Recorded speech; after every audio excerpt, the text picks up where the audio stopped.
Hi, it's Jay Ryan. This is the end of the episode. I know that doesn't make sense.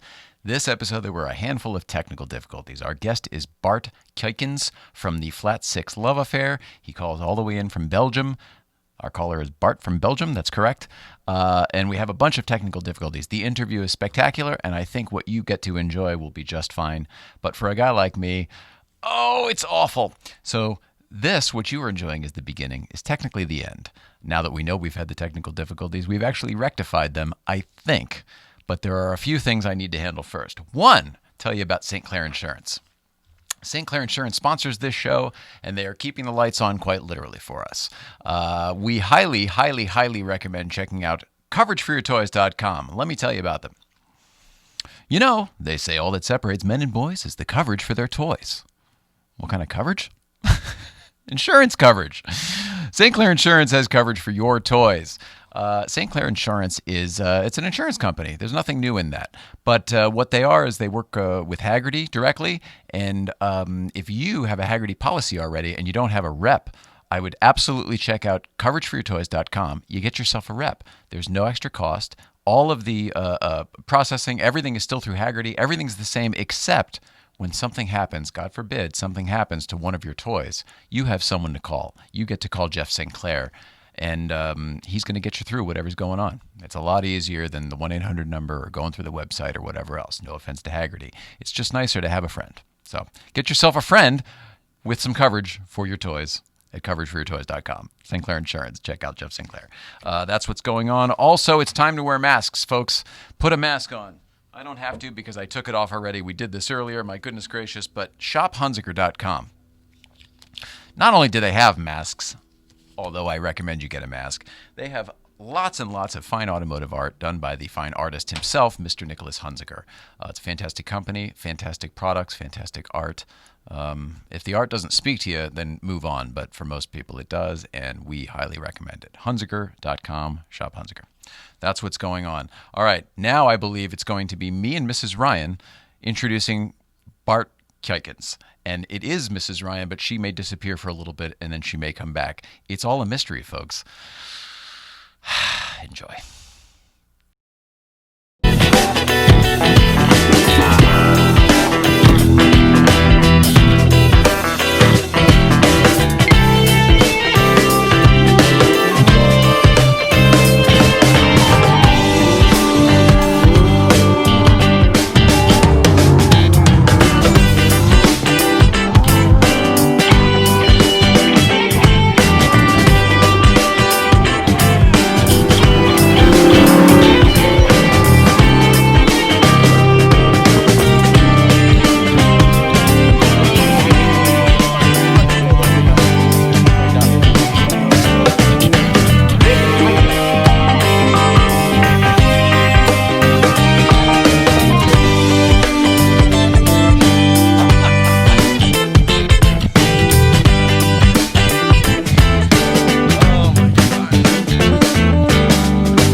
Take two. All right. We are back. Welcome back to the Late Night Playset. My name is Jay Ryan. You may notice I'm sitting here with Mrs. Ryan. We've had some technical difficulties, and this is the end of the show in the beginning of the show. It's okay. The interview went great, and our guest is Bart. Our caller Bart from Belgium. Bart Kuykens from Flat Six Hello, Love Affair. how are you? I'm so happy to have you.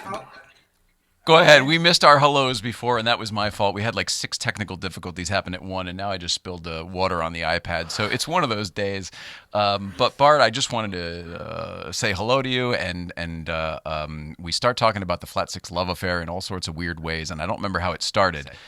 Porsche, passion, and photography all in one solid book here, and I'm so happy. I'm so happy that our guest is Bart Kuykens. So now, without any further ado, please enjoy the wonderful interview with this man. Thank you for the introduction, and welcome to Antwerp, to my place. Thanks so much, brother. And the idea was never to make a book. The idea was to shoot a friend of mine, analog black and white, because I wanted to pick up photography again. Right. And I photographed Joost, a friend of mine in the Netherlands. After that, I photographed Maurice, another guy in the Netherlands. And the pictures were, I was satisfied with the pictures, and a friend of mine said, why don't you make a book? And I said, okay, let's make a book. So we came up with 35 people, more or less, 336 36 pages, sorry. And yeah, we named the book a Flat Six Love Affair. And my friend Jeroen, who's doing the layout, said, why not put a P, the P from Porsche, on the back of the book? So that's what we did, but we didn't do it with the intention to make 7 books. But it was so much fun, and the book sold quite well, that we said, let's make another book. And then we say, okay, what are we going to do with the second one? So we decided to put an O. And then from that moment, I realized I had to make 7 books, of course. So it was organic, though. It wasn't planned. No, not at all. Not at all. Because it takes me 1 year for a book, and I wasn't planning on working 7 years on this series. But it was a lot of fun along the way, and I'm a little bit sad that I think now that I'm starting on the last one, on book number 7. Because after that, it's gone. You can make, I can do Carrera, like Porsche Carrera, but I feel like my story is told with these books, and there's so many people you can shoot. If you want, you can make 100 books, but at some point, I think the series is nice, 7 books. And that's a good point. However, I think you're right. I think that the audience is there for more. Will we think about what's coming after the 7th book, or we're not going to deal with that until we get through 6 and then 7? No, I'm not going to do it. Maybe I'm going to do a director's cut, like going through all the pictures again. And the thing is, when you make a selection of, let's say, between 6 and 10 pictures of someone, you have like 5 or 6 or 7 pictures that you don't use for the book. And if I see them now, I think, oh, maybe that was a good picture. Why didn't I use it back then? So maybe I'm going to go through all the pictures again and make a director's cut and make just one limited edition book, maybe 200-300 copies. That's it. With the pictures I love that. I like the most. Yeah, something like this. Because I don't want to make.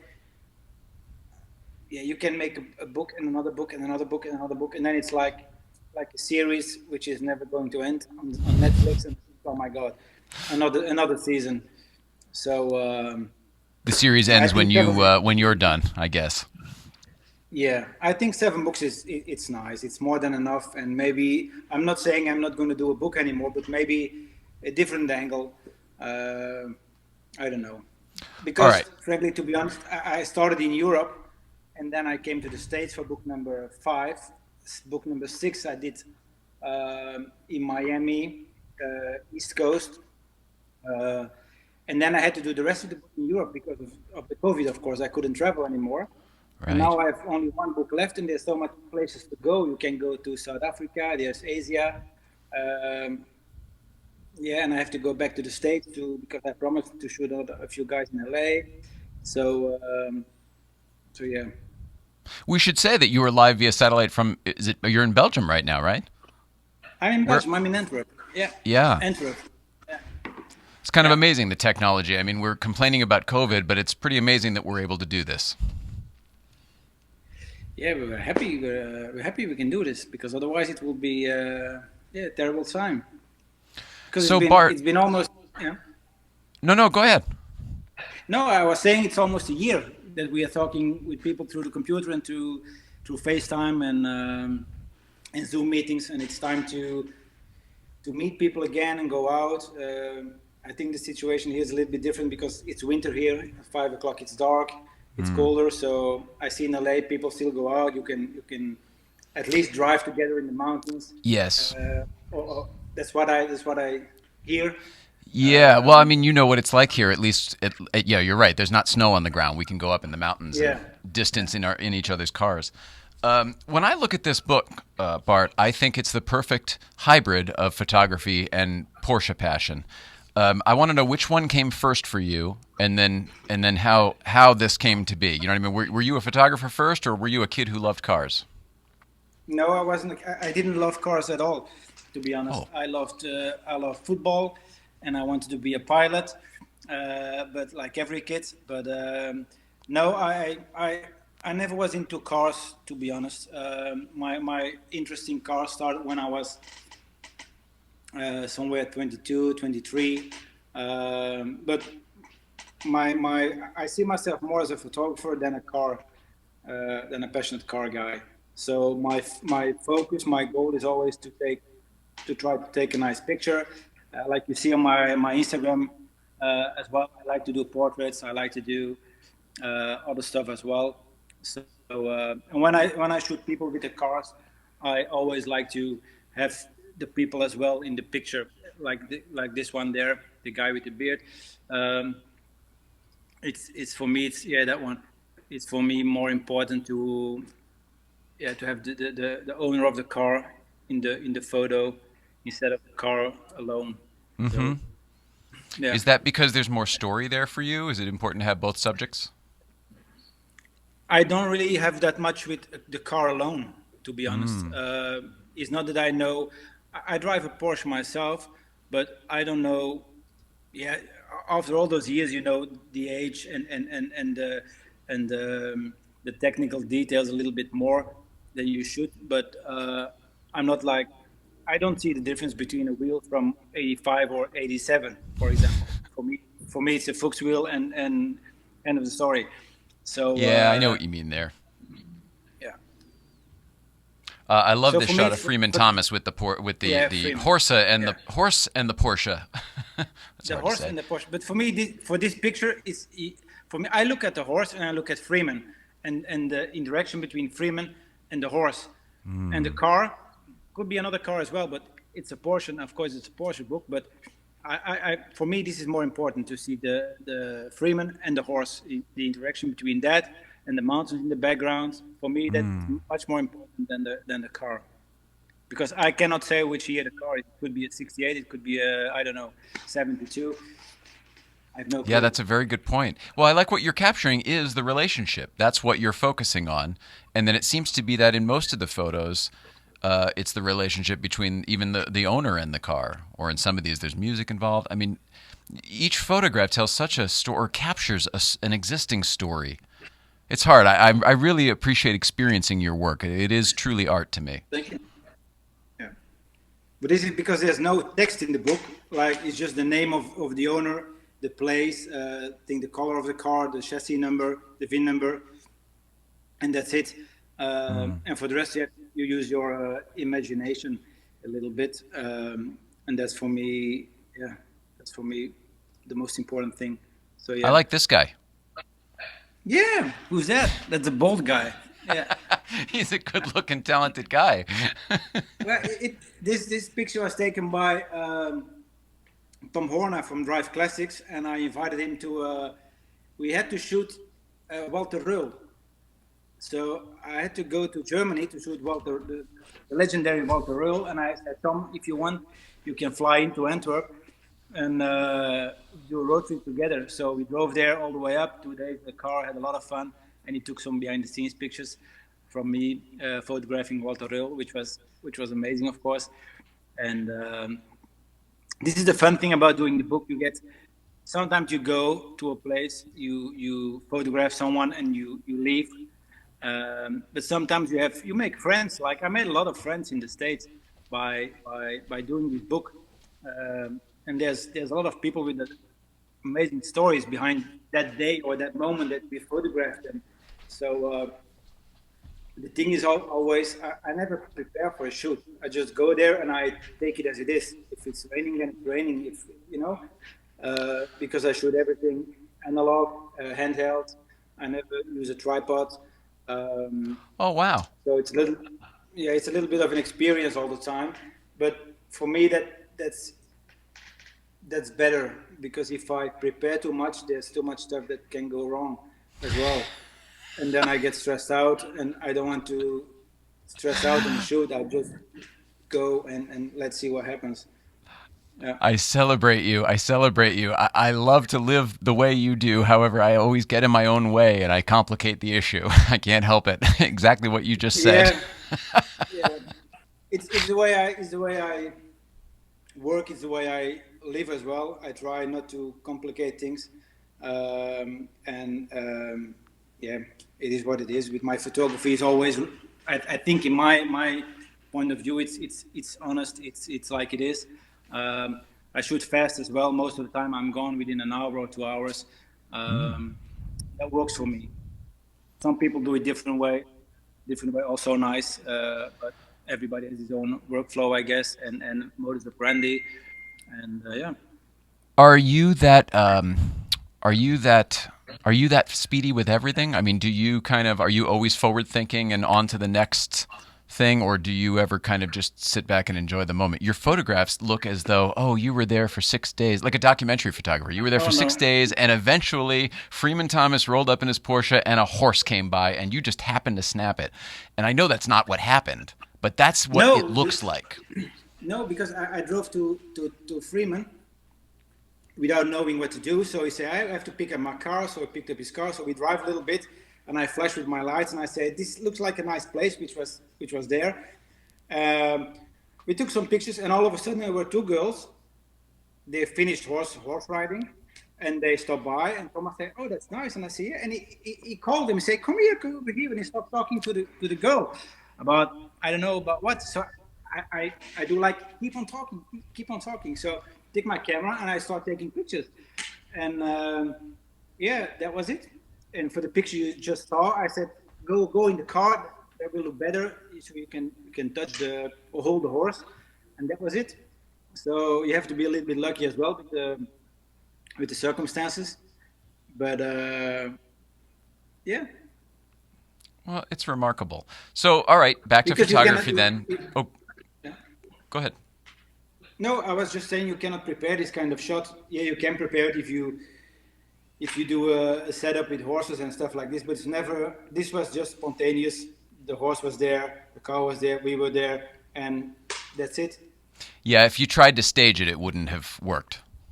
No. Bart, I don't know if you know this about me. My dad was a photographer, a professional photographer, and did commercials and print. And I don't know anything about photography. I'm not a good photographer, but I did get his eye a little bit. And what I really do is I'm just a really big fan of good photography, and I'm an appreciator of photography. Where did yours come from? How did it come to be? Did somebody get you into it? Did you find it? Like, where did this passion for photography come from for you? My father was a photographer as well, but he was not a professional photographer. He was just a hobby photographer, um, and I always saw him working with the cameras, and he always wanted to take pictures of me, which was annoying because it took forever. Like stand there and wait a little bit, and have to focus, and then wait a little bit, step back, and then click, and then oh sorry, I forgot to put in the roll, and then film in the camera, and oh my god, not again. So, but maybe I picked it up there. I don't know. Then between my 18, 19, and my 26, 27, I did some modeling here and there. Not really a big deal, but it was the age that everybody was shooting analog, and I got obsessed by these Hasselblad cameras, by the the shape of the camera and the sound. It was like clack, clack, clack, Wow. clack, you Yeah. know? It was doing And something. yeah, it was on film. And then the photographer invited me to go in this dark room to see where the And you picture weren't is even a coming little from. suspicious? No, no, it was like magic, from the negative to the actual picture, to the photo. And Right. then I started to do it myself, and had a lot of fun with it. And I kept shooting analog for some reason, because I have a digital camera, but I don't arrive to take a good picture with it, because I take it and I just go like clack clack clack clack clack clack, because it's free and it's easy, and every time I do clack, I look at the screen, clack, look at the screen. So I'm completely out of my flow. I don't look anymore. I don't think anymore. And with picture, with film, I mean, I I tell myself I take 2 rolls of film, which is 36 pictures.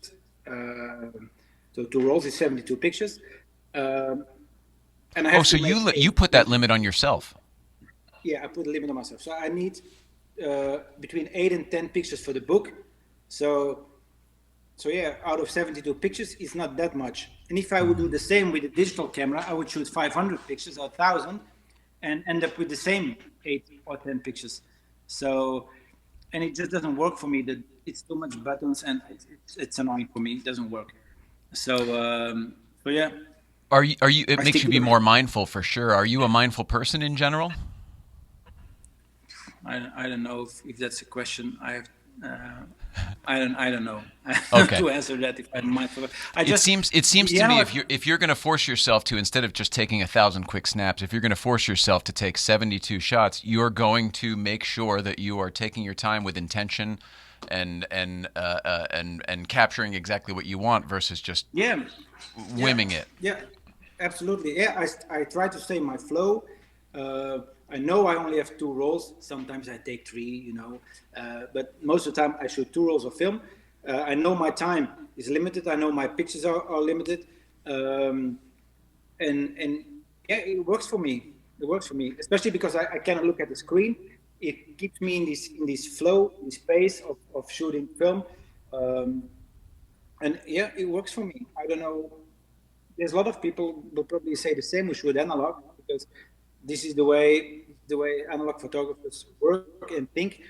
And then there is this moment between sending the films to the lab and waiting for them to arrive on your screen. Most of the time, it's like 10 days, 15 days in between because they have to develop it, they have to scan them. I used to do it Right. myself, but I don't have time for that anymore. And then it's like waiting for Christmas. It's like a Christmas present because you photographed. I know I photographed Freeman Thomas with a horse because I remember, but I don't really know anymore how is the angle, how will it look, how is the Yes. exposure, and then you see this picture on your screen, and that's for me the the best part of it. Like really, there comes my passion for photography. It's because of that, because the time in between and the waiting. For me that's magic. And shooting and have this picture instantly on your phone or on your screen. It's not for me. Ugh, I love that. There's a romance to the way that you're even talking Oh, about it. really? Yeah. It's not always romantic, but yeah, there's also something about the smell of when you take the film out of the box and you smell the chemicals and you put it in your camera like clack clack and the sound and it has something. It's like driving an old Porsche. It's the same. When you step into this car, it's gonna make a weird noise. It's gonna smell. It's gonna be tricky on the road. You never know if it's gonna start up again. So it's always this passion, this analog feeling that I like with photography as well. I couldn't agree with more. I couldn't agree with any of that more. Do you chase that feeling in other things in life? Because I find myself doing exactly that. Same thing with the older cars. I can't drive the newer cars that are computers. My iPhone is about the only technology I can operate, and I can't operate it very well. I became a Luddite. I don't know, a couple years ago. I don't know what happened, but I'm always chasing that analog experience, that romantic experience, that tangible, interactive experience, no matter what it is. Is that something you chase also? Yeah, I try to buy as much as uh, things. How do I say it in English? Which has character, which has patina. If I this is my studio where I work, where I live. This is my house. I tried. This is an old Eames chair, a rocker chair. There I have the vintage B&O set. I like to collect old stuff with a little bit of patina and a little bit of story in it, and I think it has much more value and satisfaction for me instead of buying new stuff. The only stuff I buy new it's clothes because I don't want to wear shoes from someone else, for example. But Oh, that's a good yeah, point.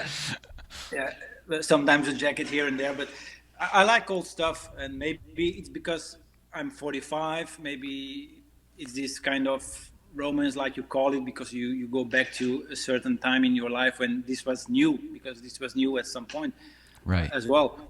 But Are yeah, you a I don't know. nostalgic Maybe person?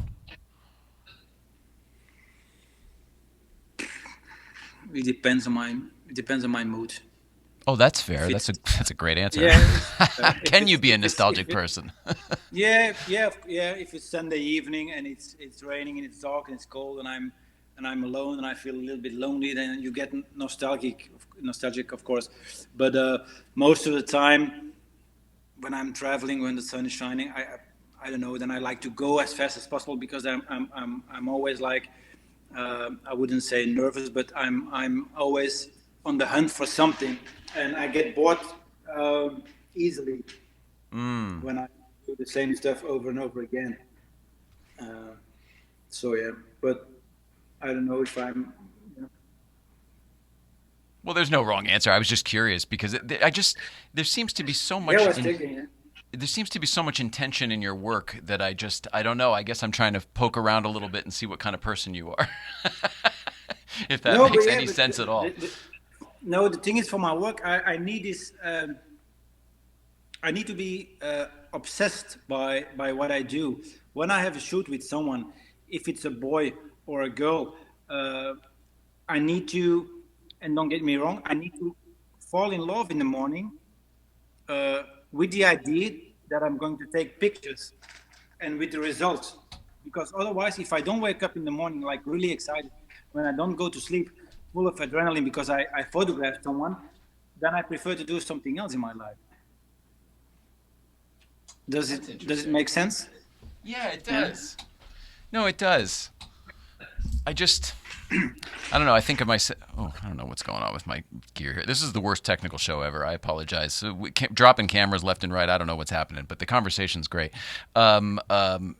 I don't know. I find that I'm the kind of person who I'll just immerse myself in something. You know what I mean? I have to in order to get really, really into it, and then I have a hard time extrapolating myself back out to get back to the real world or whatever. And you seem to have a really, I don't know, maybe just an easier time of it. Mm, no, no. I get a little For obsessive, I example, when guess, is I what I'm trying to say. If it wasn't obvious.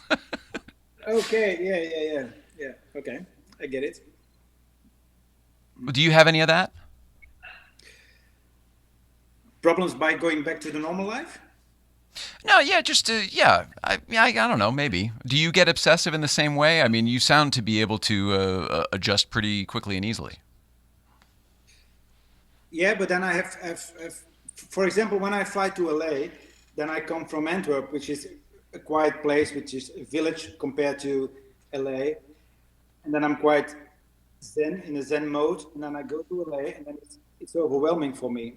It's big, it's a lot of people, it's a lot of different impulse coming from everywhere, and then after 1 or 2 weeks, I start to freak out in my head, like because everybody in LA seems like to be model or photographer or doing something in film or whatever, and then I start to think and act the same way, and then I realize that I have to go back uh, to my place, to Antwerp, and to see my kids and to slow down a little bit and to go back to reality. because I think if I would live in LA, I think I would go crazy after a full year or something. I don't know if it makes sense, but maybe it's too much of everything because you have everything 24 hours, 24/7. We don't have this. If it's 5 o'clock here, it's dark, the shops close, and you have to slow down a little bit. But in LA, you just keep going and going and going. Um, so I'm not sure if that's healthy. Yeah, I know what you mean, and it seems to be, I mean, I guess there's a lot to happen right now with COVID and everything, but it seems that a lot of people are leaving this city, this town, right now, and I definitely feel that there's an energetic shift going on at the same time. I'm wondering if maybe people are tuning into exactly what you talk about, because there's a din around here. They call it a din, just a constant static that you need to break through, and that takes a tremendous amount of energy for anyone. And like you said, it never ever stops. I grew up in New York, which felt like that really, really never stopped, the city that never sleeps. But there, LA, Yeah. there is an energy. Do you find that LA is a uh, do you find that it's a trustworthy place? It seems like a land of make believe where everybody's just full of shit.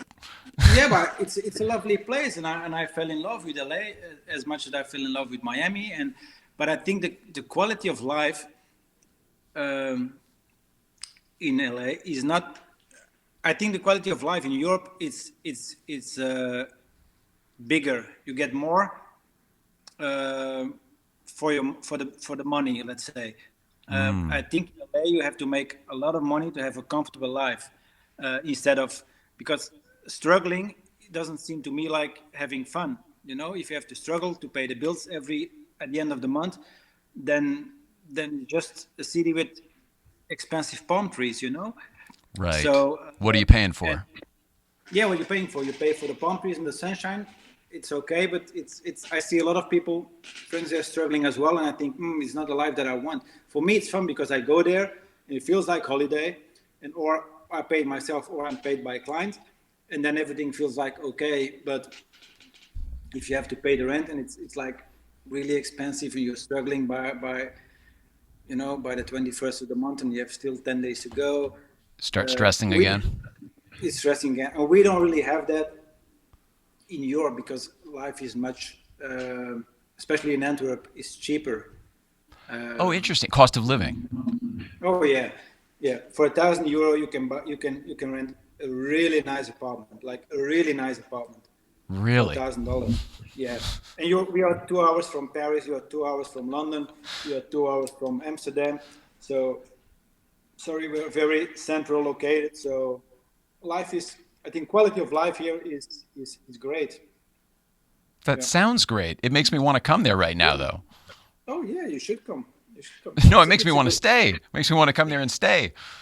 That's something else. Yeah, that's something else. But a thousand euro a month apartment or flat or whatever you guys call it sure does sound nice to me. it is. It is. Yeah, it is. Because I see a lot of. My girlfriend lives in. Now she lives in London, but she used to live in Paris. And when she came here for the first time, we looked around for houses and stuff, and we found something and said, "This is a nice place." And I said, "Yeah, let me call for the price." And I called just to have an idea of the price. And it was like 650,000 euro. Um, and she said, "Yeah, okay, but is it the second or the third floor?" I said, "No, it's a full house." It's like, Ah, and she was like, "Oh my God, in Paris, this is like 4 million."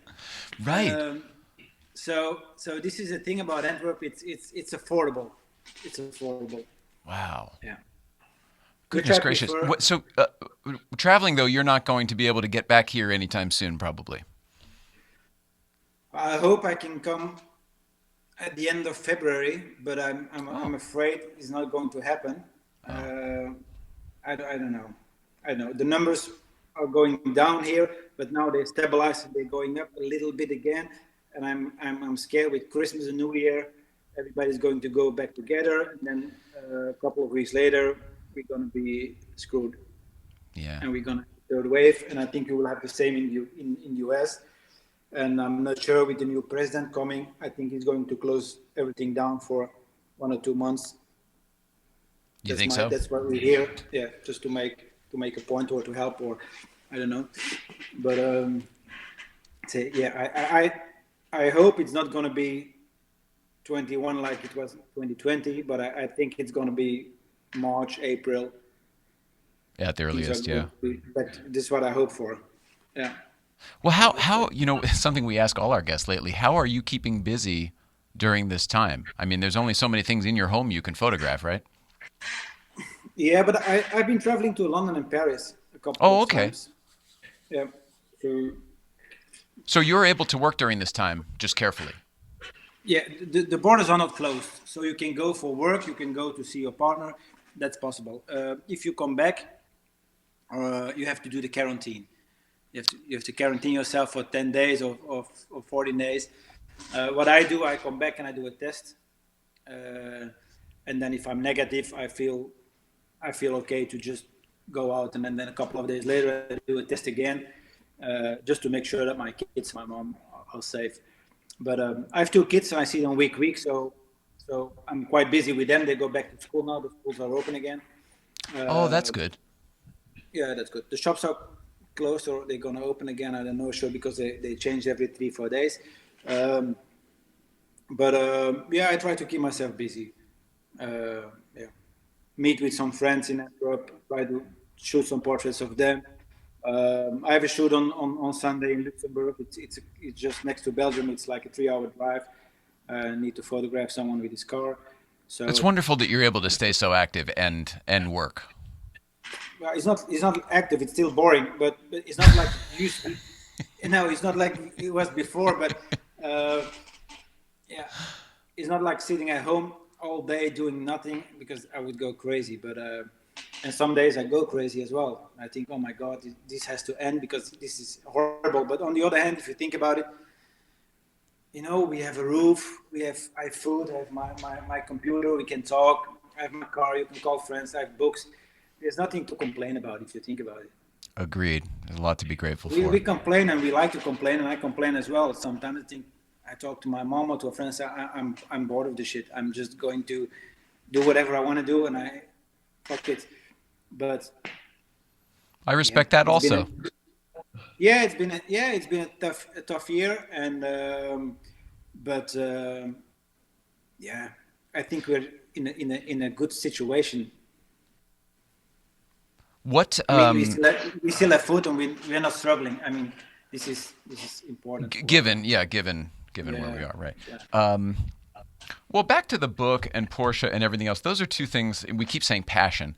Do you have anything? Do you have any other passions? I'm thinking of how artistic you are. Does that apply itself anywhere else? Can you play any instruments or musicals, anything like that?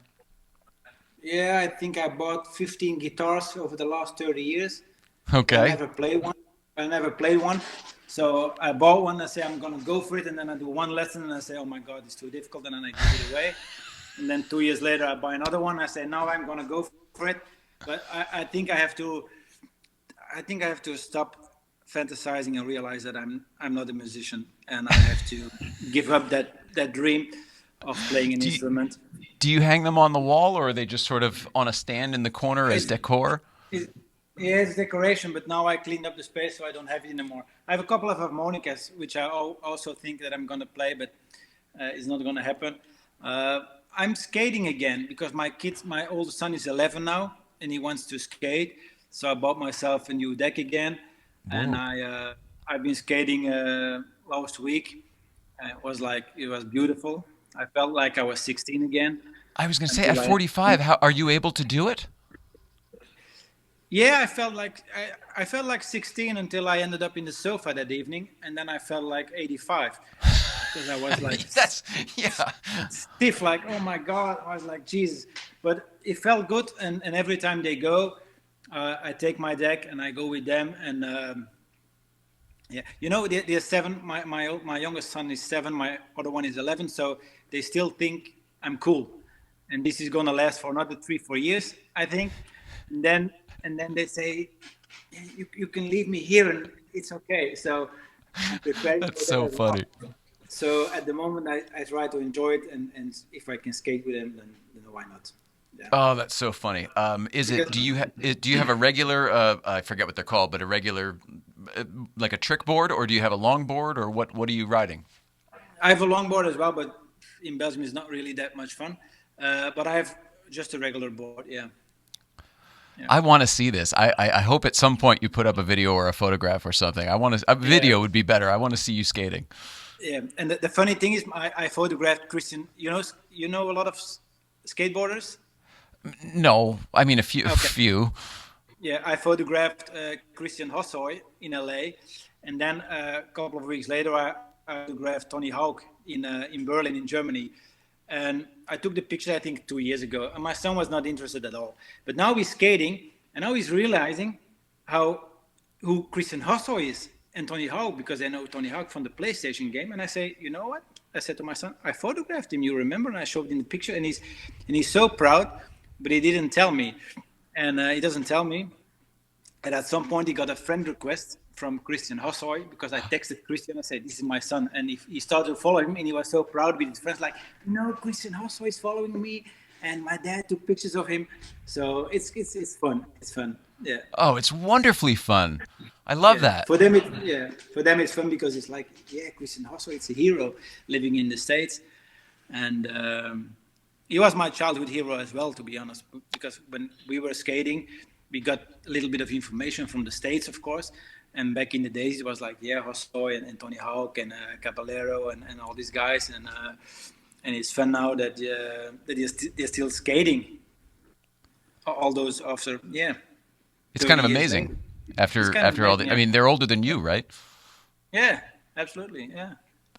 It's pretty impressive. Yeah. Tony Hawk was the only one I ever met a long time ago, and Bam Margera from MTV, Oh, yeah. from Jackass. Yeah.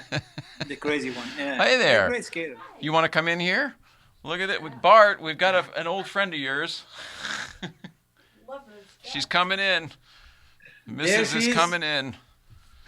There we go. Like old times. Hang on. We got cameras for that and everything. Look at that. Look at this. Holy Hi. crap. Can you believe that? Get your mic over there? I believe it. No. Yep, there you go. This is so exciting. She hasn't done this in a long time, Bart. been a This is just while. to see you. Really? Oh, Yeah. It's good to see you. Yeah. You're You like too, 45 sir. minutes late. You're like 45 minutes late, but it's okay. She can't deal with all of the.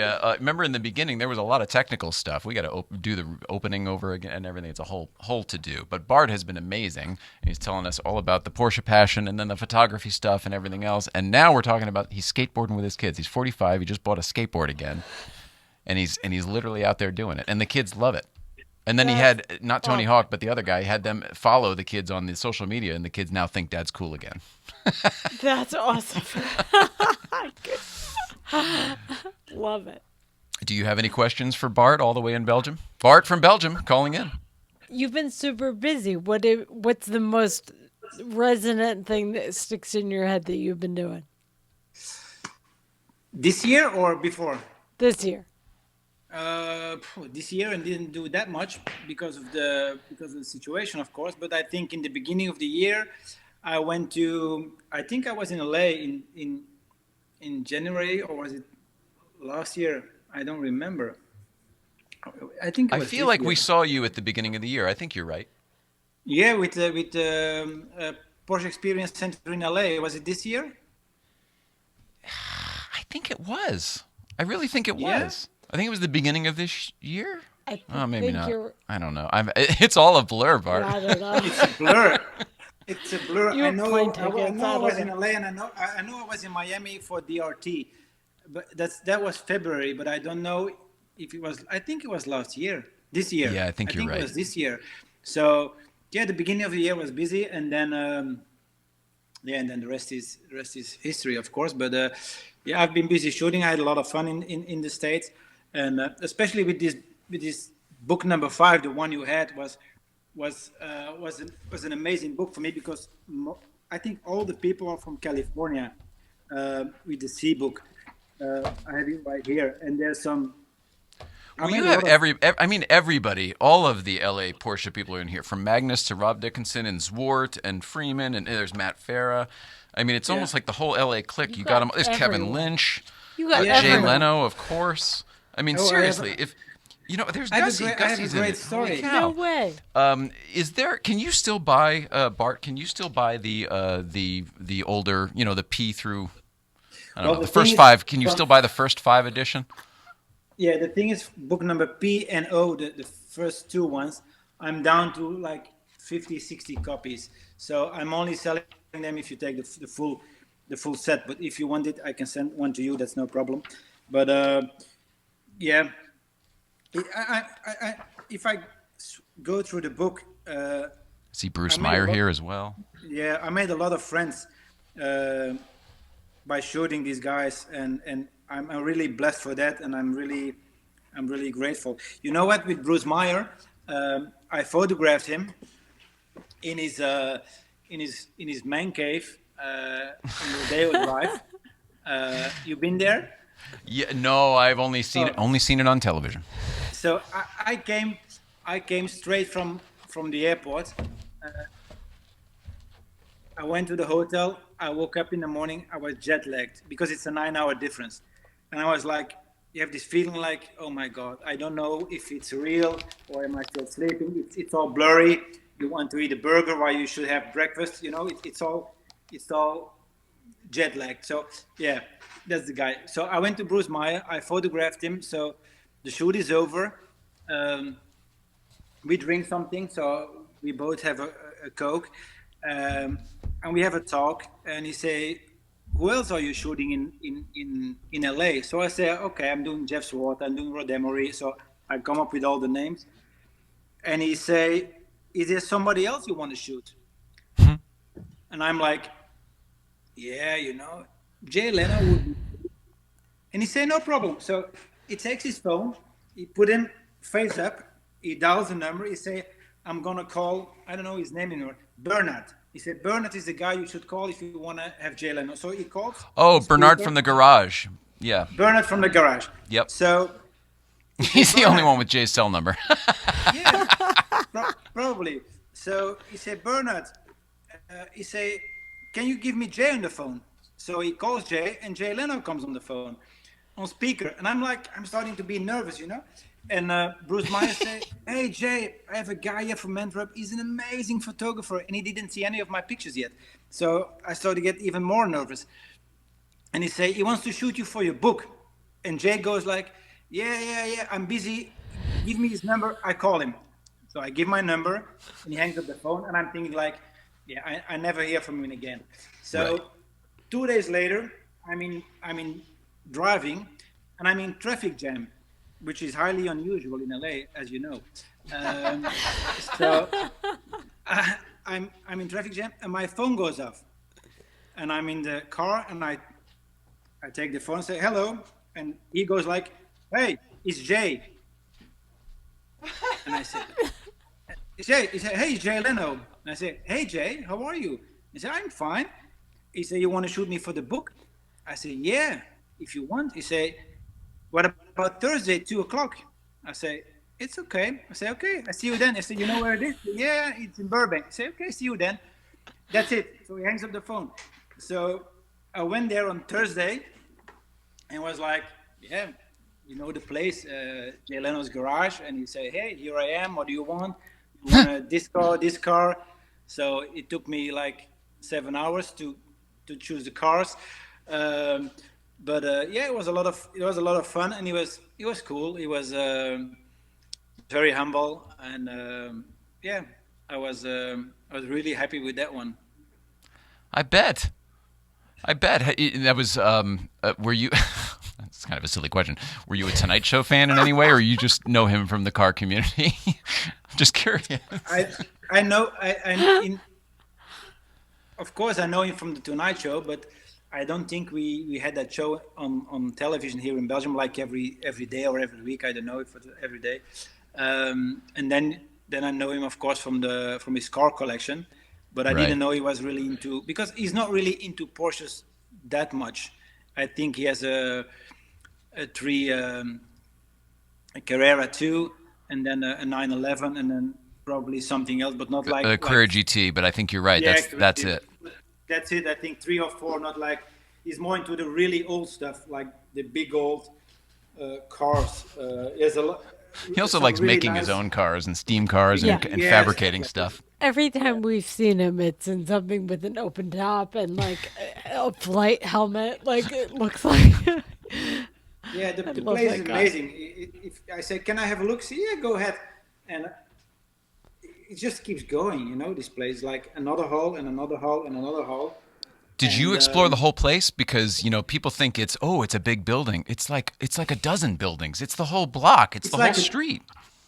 it's yeah. And then on the other side, when you come out, there's a little street, and then you have the other shop where you do his other stuff, Yeah. and it's big. The engine, it's big as well. It's big as well. Oh, that's so great. All right, so Bart, no music, anything else, but are you passionate about anything else? You're so artistic when it comes to this photography. I want to know if that comes out anywhere else. Are you a poet? I'm You oh look like you yeah, could be a poet. oh yeah. I'm a very good poet. Yeah. No, I'm into music. Yeah, I like music. I love music. I'm into books. Ah. Um, I like to buy books about photography. I'm not into car books anymore. I had so much Porsche books, and I just gave a lot of them. I gave them away because at some point it was too much. But I like to collect books. Yeah, um, I buy more than I read. To be honest, I think that's a little bit of an obsession. I'm passionate about fashion as well. I'm passionate about furniture, but Oh, what kind? Tell me about the furniture. I'm assuming mid-century. you like furniture as well? I do very much so. I used to be a docent at the Eames House, the Charles and Ray Eames Oh, House in the Palisades. really? I'm sitting on one. Look here. Look. Oh, I love. Oh, you changed that from the picture earlier. That's beautiful. Yeah, The I Eames changed it rocker. because We have the as I. Luftgekühlt rocker, very similar to that. Oh, and there's another one. That's It's beautiful. the cedar, and then the rest is yeah, old design, 70s stuff, and You yeah, I said this like is that. your office or your home? It's the same. Yeah, I Oh, live it's the here. same. Great. Yeah, if you want, I can show you. But so Oh, it's beautiful. there is the so this is the it's weird to change the so there is the office, and then there is a door somewhere, and then you go. Oh, I have to turn it like this, yeah. And All then of there's your cabinets are Eames reminiscent, while not yeah, Eames. that's a window, and then there's the living room and stuff. It's But beautiful. it's built on the house, so I call it my office, but it's supposed to be a garage for the Ah, what's a wonderful because space. I used to have my car here, but it's now in the garage to do some stuff, of course, I because love there's it. always something with the car. Bart, we have gone on and on about the Flat Six love affair. I've tried to Yeah. find out what else you're good at because I believe it's probably a lot of stuff. What haven't we told people that you want to tell people? How do people follow you? How do people get in touch with you? Where can they buy this series of books, which I highly, highly recommend? They can buy it on the website, which is called flat6loveaffair.com. Perfect. And the six, it's a six, like the Number number six. six. Yeah. Or they can just send me a message on Instagram or whatever. That's fine. I think Petrolicious has sold the books as well for a while. I'm Oh, not good. sure because they have a new boss now. I think. New management. I don't, yeah, new management. I'm not sure if they still have the books, but yeah, I sell everything online. That works easy, works best for me, and yeah. And for the rest, what else can we tell about the book? Let me see if we have an amazing story somewhere. Yeah, how about I the met. next one coming up? What can people look forward to? Is there anyone you can say, or is there anything in particular? Uh, yeah, I have some names. Your friend, Paul Zuckerman. Oh, we love Paul. We love. Yeah, I call I him love him Zuckerman. too. And I asked him like 2 years ago, and he was like, you know, and Then I asked him again, and he was again like, and then we start having a conversation on Instagram, and he's quite funny. And Yeah. I said, Quite funny. and he said, okay, come over and let's do a shoot. So I have to come back to LA to shoot him for the book. Let's see who else do I got in LA to shoot for this book, for the next one. Yeah, I think Paul for sure. Sarah Trimble. Oh, she's great. We love her. Great. I photographed her for this book, but I was not really happy with the pictures, and I say I have the feeling we can do better. So I'm gonna photograph her again, and for the rest, I try to shoot some people in Miami again, and then Europe probably. But it's the last book, so I have some names in my head that I think, oh my God, I really want to photograph him or her. But it's Right. I only have 35. That's a good question. places. How do you choose who you want to have in the book? Is it based on the car? Is it based on your relationship? Yeah, most of the time it's not based on the car. Most of the time it's based on or on the on the person.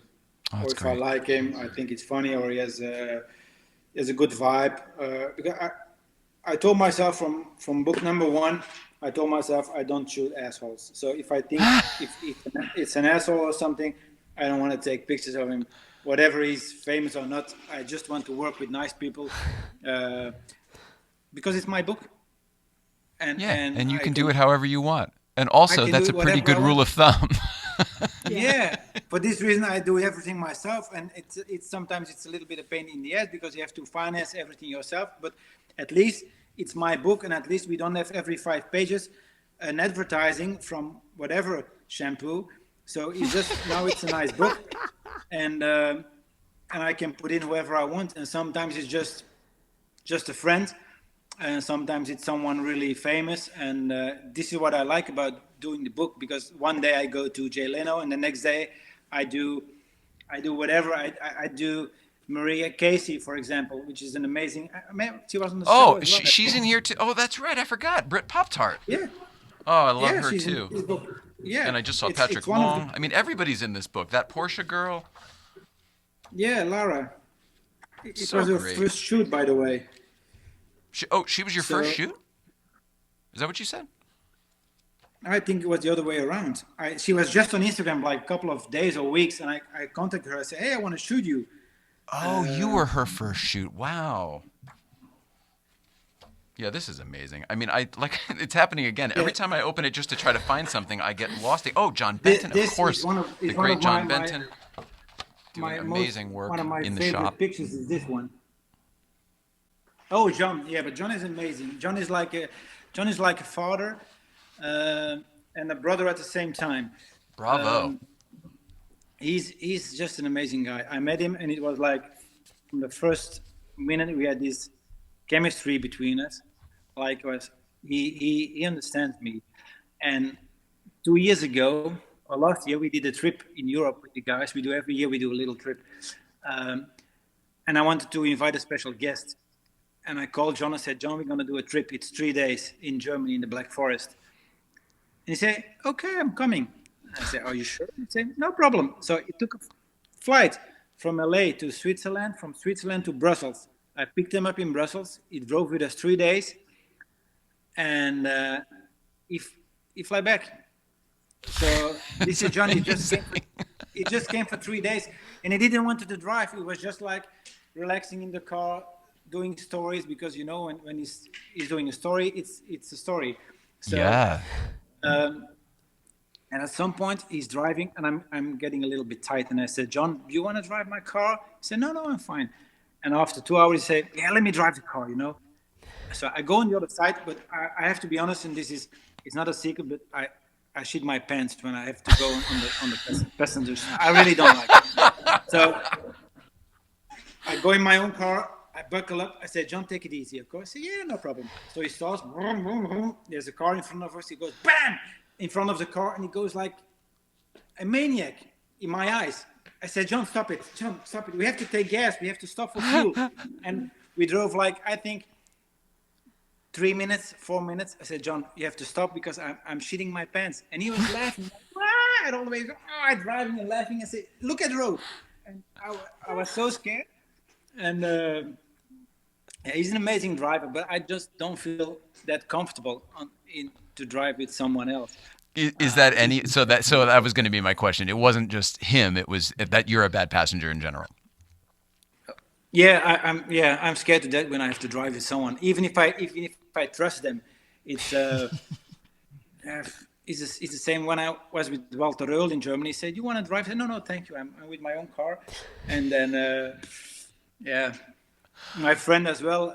He's a good friend of mine. Is Andre Lotterer, and he's a great driver as well. But every time he drives, and no, I follow the car. So I don't feel really comfortable. Oh, you're amazing. I think that you're not alone in that. I think that there's a tremendous amount of people who can drive and not passenger. I'm not a great passenger unless I really trust the person. It's a skill. Yeah. I don't think you're alone in that. But I do think that you are alone in being able to do stuff like this. Oh, great. And I want to celebrate the whole series. I just think you're great.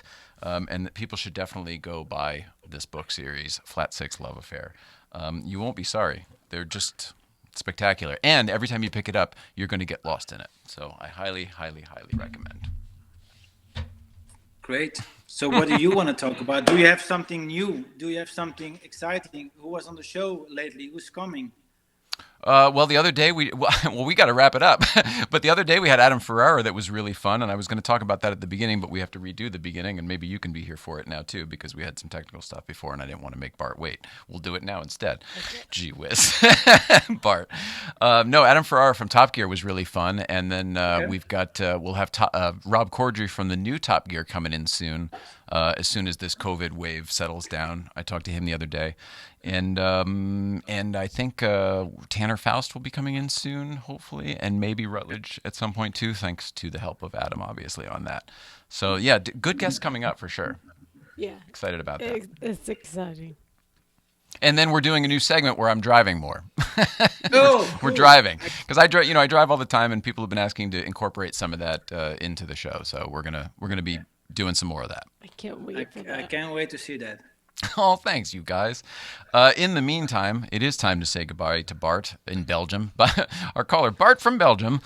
Bart, thank you so much for taking the time. Thank you for finally putting this together. Please, please, please, whenever you're here, whether it is February or March or whenever it ends up being, please come be with us, actually here in the chair and sit here and we can have chair. I wanna be in the chair. Yeah, This was my goal.